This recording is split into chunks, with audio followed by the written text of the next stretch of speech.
I wasn't invited to my own sister's wedding even after paying for it. She said I didn't fit the vibe, but the smile vanished from her face when the venue canceled everything at the last minute and she realized this. I still remember the exact moment I found out.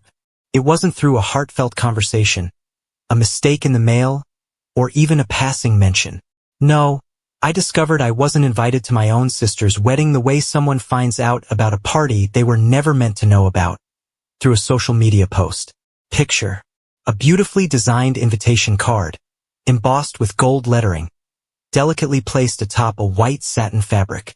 The caption read, "The countdown begins. Can't wait to celebrate with all my loved ones on the most special day of my life." All her loved ones, but not me. At first, I thought it was a mistake. Maybe my invitation was still in the mail. Maybe she just hadn't gotten around to telling me in person. I had, after all, spent the last 6 months bending over backward to make sure she had the wedding of her dreams. I paid for the venue deposit when she and her fiancé were short on cash. I covered the catering advance when my parents hesitated. I even gave her money for a dress that, ironically, she hadn't even shown me yet. I scrolled through the comments under the post, my stomach twisting. Friends, relatives, colleagues. Everyone was gushing about how excited they were to be part of the big day. Someone even joked about how exclusive the guest list must be. Exclusive. That's when the sick feeling started to creep in. I sent her a message. Nothing dramatic. Just a simple, "Hey, I saw the post.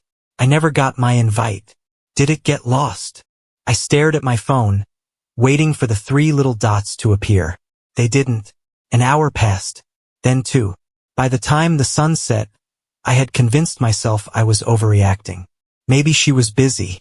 Maybe she just forgot to reply. And then, at 10:34 p.m., my phone buzzed. "Sister, hey, I was going to talk to you about this.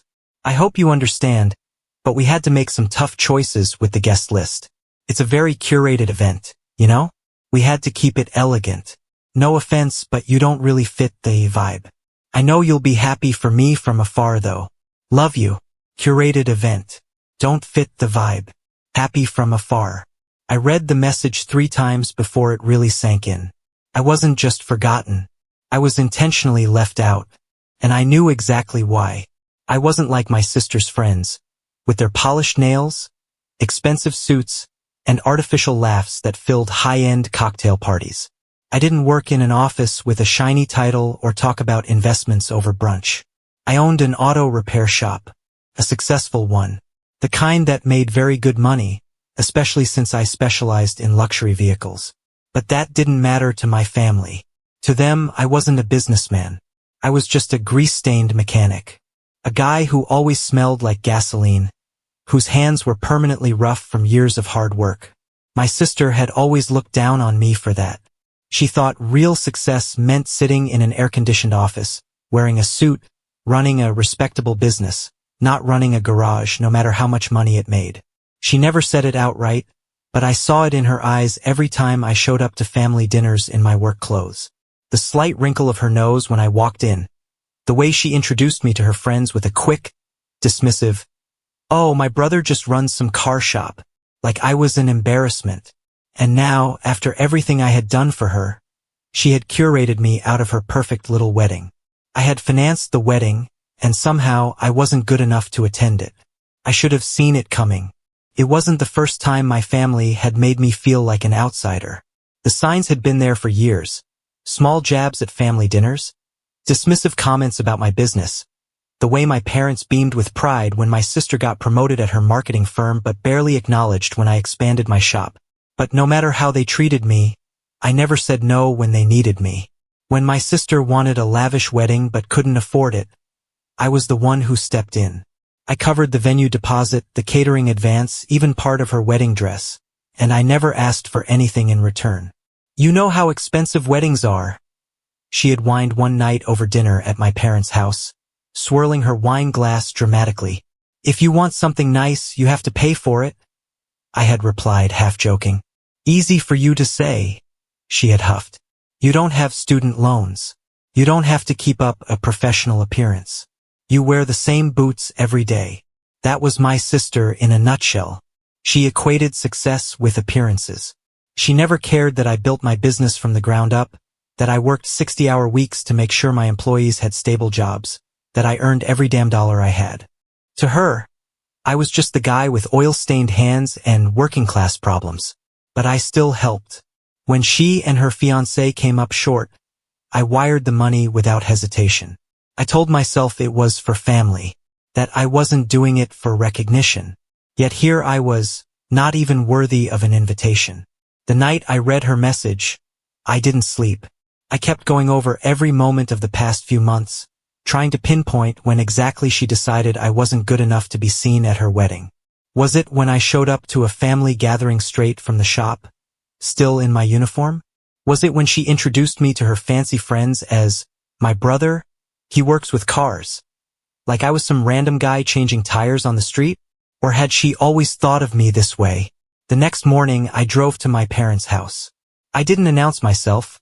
I wanted to hear what they'd say when they weren't expecting me. As soon as I stepped inside, I heard my mother's voice from the kitchen. "Well, you know how he is," she was saying, her tone laced with the same quiet disappointment I had grown used to. "I just don't want him embarrassing me," my sister replied. "It's going to be a sophisticated event. I can't have him showing up looking like he just crawled out from under a car." I clenched my jaw. "He's family," my dad mumbled, but his voice lacked conviction. "Exactly. And he should understand that this isn't about him," my sister snapped. "I don't need him there making people uncomfortable. He doesn't belong in that kind of setting." I had heard enough. I pushed the door open, stepping into the kitchen. My sister went pale when she saw me, my mother quickly busying herself with stirring something that didn't need stirring. "So that's how you see me?" I asked, my voice calm. My sister hesitated before straightening her shoulders. "Don't take it personally. It's just not your kind of crowd." "My kind of crowd?" I echoed, crossing my arms. "Come on, you know what I mean," she huffed. "Everyone there is from the corporate world, lawyers, executives, people who actually network. You don't have anything in common with them, right? Because I don't sit in an office and push paper all day. I must be too dumb to hold a conversation." "I never said that," she said quickly, but her face gave her away. My mother sighed. "Sweetheart, it's just a different kind of event. You have to admit you do come off a little rough sometimes. You're always in those work clothes and you don't carry yourself the way her guests do." "I own a business," I said, keeping my voice steady. "I make more money than half of those sophisticated people you're inviting. But because I don't wear a suit every day, I'm not good enough." My sister groaned. "It's not about money. It's about image. Look, you helped a lot with the wedding, and I appreciate it, but this is my day. I need everything to be perfect. I just don't think you'd fit in." There it was. The truth. It didn't matter that I had covered her bills, that I had bailed her out countless times when she overspent, that I had done more for this family than anyone else. To them, I would always be the dirty mechanic. I exhaled slowly, nodding. "Got it." "Oh, don't be like that," my mother interjected. "We'll have a nice family dinner after the honeymoon. Just us. That'll be more your style." I smiled, but it wasn't out of kindness. "You're right," I said, reaching for my car keys. "That would be more my style. Because in my world, when someone helps you, you don't turn around and treat them like garbage." I walked out before they could say another word. As I drove back to my shop, my phone buzzed with a text from my sister. "Sister, don't make this a big deal, okay? You know I love you. Hope you can still help with the final payment for the cake. It's due Friday. XO." I laughed. I laughed so hard I had to pull over. She really thought I was still going to pay. She thought I would swallow my pride like I always did. She had no idea that I was done. By the time I pulled into my shop, I had already made my decision. For years, I had been the family's safety net, the one they turned to when things got tough, the one who always said yes no matter how much it cost me. I had convinced myself it was my duty, that it was what family did. But this was the last straw.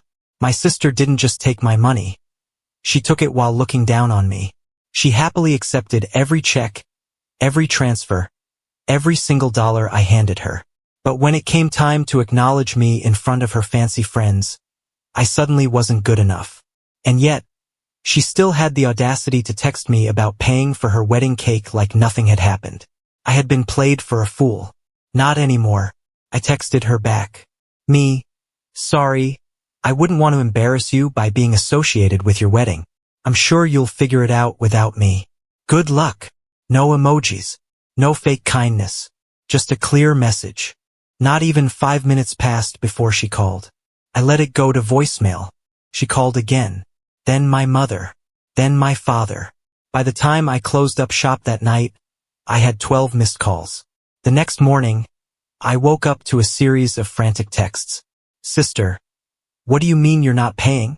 The cake is already ordered. Sister, you can't just back out. We're counting on you.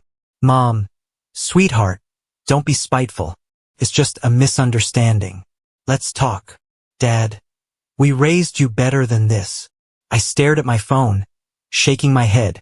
Not a single one of them apologized. Not one, I'm sorry we hurt you. Just expectations. Just the assumption that I would keep playing my role. I called my sister.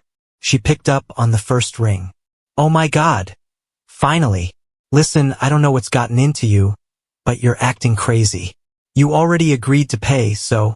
I changed my mind. I cut in. Silence. What? I changed my mind? I repeated slowly, letting it sink in. I'm not paying another dime. You'll have to figure it out yourself. Are you serious right now? She screeched. You're really going to betray me like this? I laughed. Screw you over? You mean like how you conveniently forgot to invite me because I don't fit the vibe of your wedding? Or how you and Mom were talking about me like I was some embarrassment? That kind of screwing over? She huffed. Oh my God. It's not the same thing. That was about appearances. I didn't mean it in a bad way. But this is actual money, real responsibility, and it's not my problem, I said calmly. You didn't want me at your wedding? Fine. But you don't get to take my money while pretending I don't exist. You made it clear I don't belong, so I'm acting accordingly. Oh, don't be so dramatic, she snapped. You're just mad because you didn't get an invite. Grow up. I exhaled through my nose, keeping my temper in check.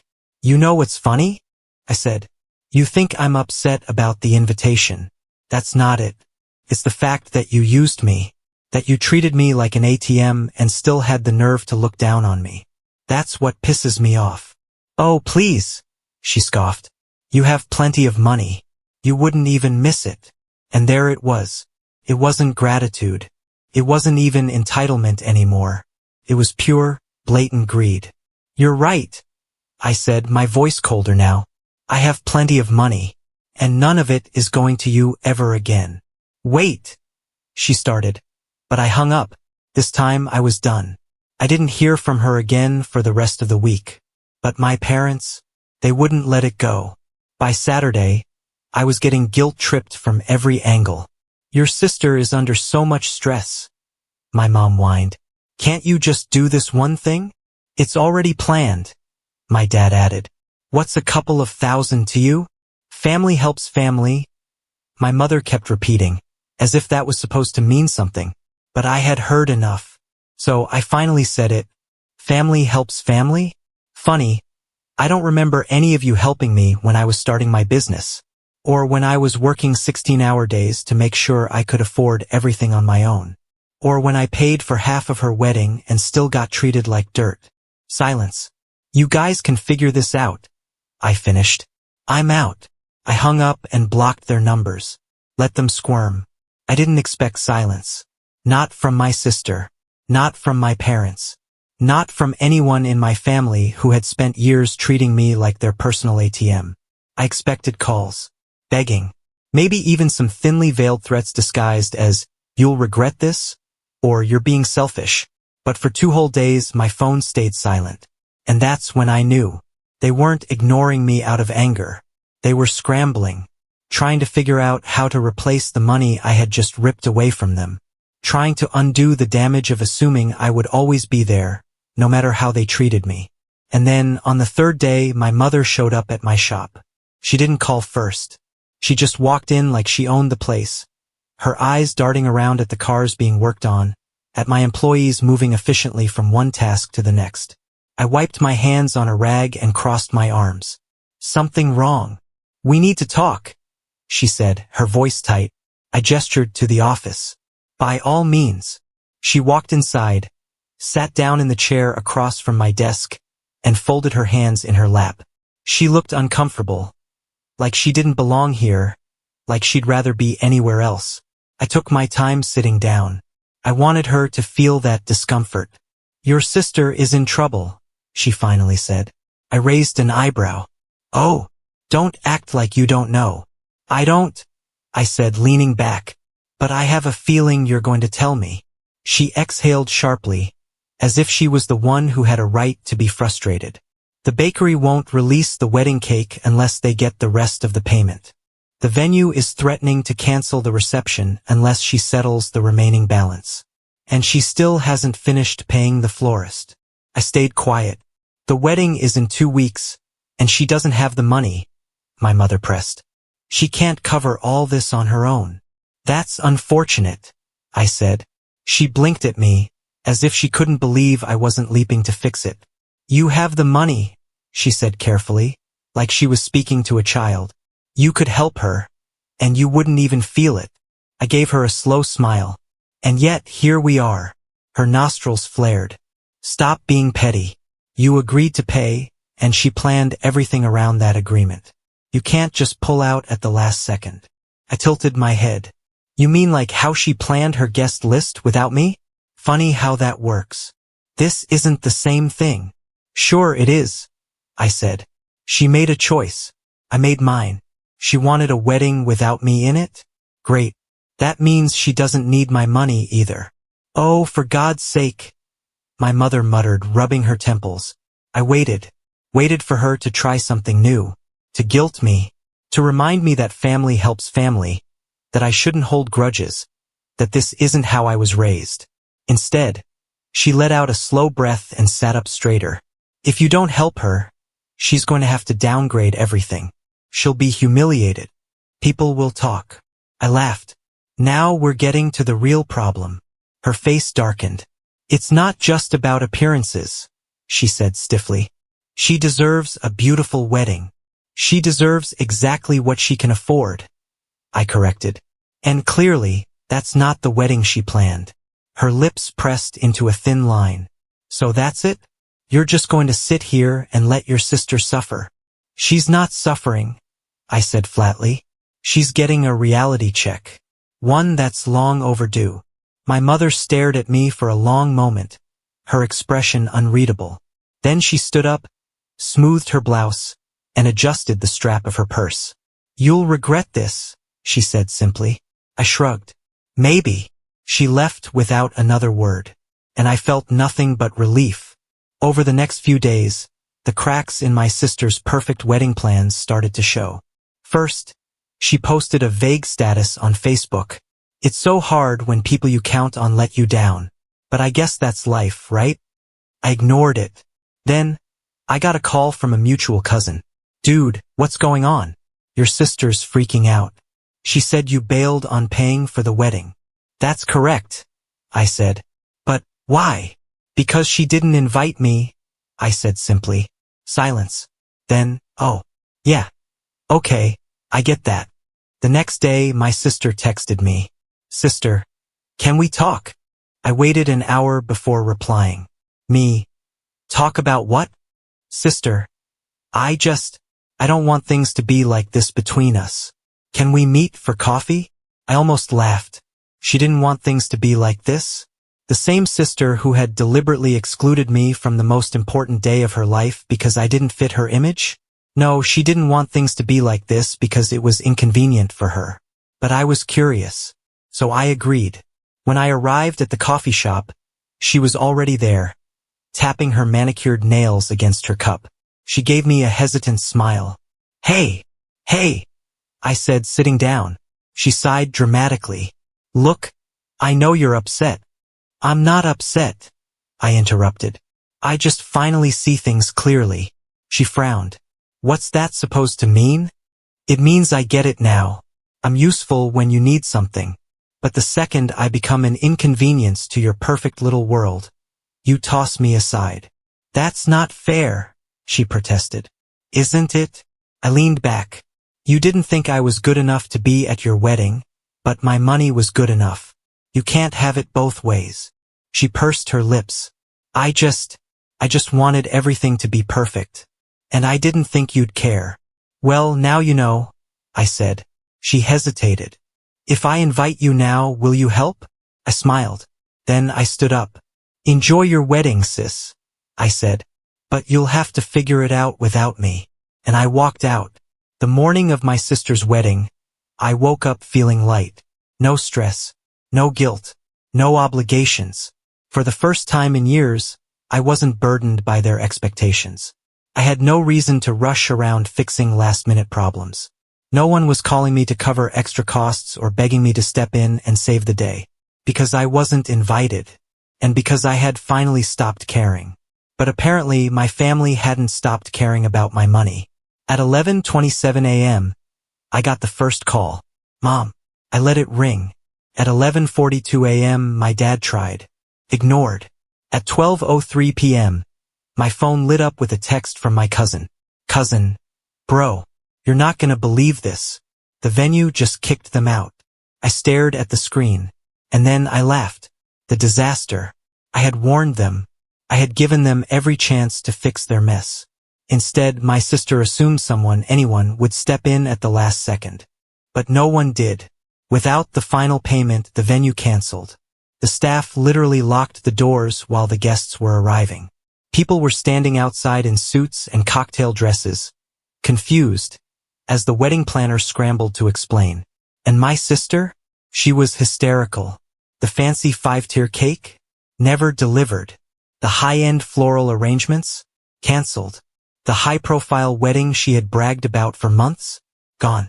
At 1:15 p.m., she finally called me. I picked up. What? I said, my voice flat. Are you happy now? She shrieked.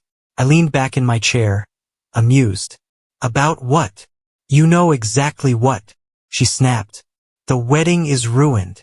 Oh, I said casually. Didn't have enough money? You knew we didn't have enough money, she screamed. You were supposed to help. You promised. I chuckled. No. You assumed. Silence. You let me fail, she finally said, her voice shaking. No, I corrected. You failed all on your own. And then, for the first time, she broke. I don't understand, she whispered. Why couldn't you just help? After everything we've been through, after everything I've done. Everything you've done? I repeated, my patience snapping. You mean like using me for years? Like taking my money without a second thought? Like treating me like garbage the second I wasn't useful to you? I didn't mean it like that, she muttered. You never do, I said coldly. That's the problem. Silence stretched between us. Then her voice wavered. So, this is it? You're really just gonna walk away? I already did, I said. You just didn't notice until now. And I hung up. The wedding was moved to a relative's backyard at the last second. No extravagant decorations. No 5-star catering. Just a last-minute setup with whatever they could throw together. I heard that my sister spent the entire night trying to hold back tears, too humiliated to even enjoy her own wedding. I didn't reach out. I didn't apologize.